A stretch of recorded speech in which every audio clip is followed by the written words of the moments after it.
મહુવા યાર્ડમાં લાલ ડુંગળીની આવકને બંધ કરવામાં આવી। લાલ ડુંગળીનો ભરાવો થતાં આવક બંધ કરવાનો નિર્ણય લેવાયો। ઉત્તરાયણ સુધી લાલ ડુંગળીની આવક બંધ રહેશે અને લાલ ડુંગળી લઈને યાર્ડ ન આવવા માટે ખેડૂતોને અપીલ પણ કરવામાં આવી છે। વધુ વિગતો મેળવીએ સંવાદદાતા પાર્થ મજેઠી આપણી સાથે જોડાયા છે। પાર્થ, મહુવા યાર્ડ તરફથી જે નિર્ણય લેવાયો છે કે લાલ ડુંગળીનો ભરાવો થયો છે, આવક બંધ કરાઈ છે, ક્યાં સુધી આવક બંધ રહેશે અને ખેડૂતોને શું અપીલ કરાઈ છે?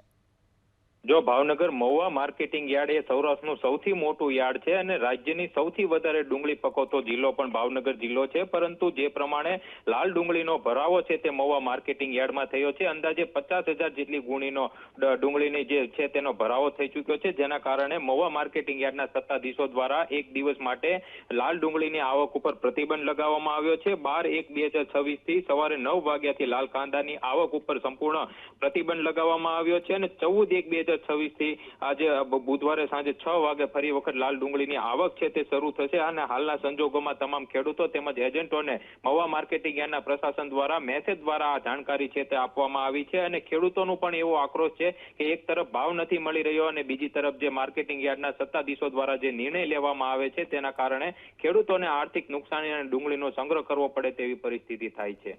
જી, આભાર આપનો આ સમગ્ર માહિતી માટે।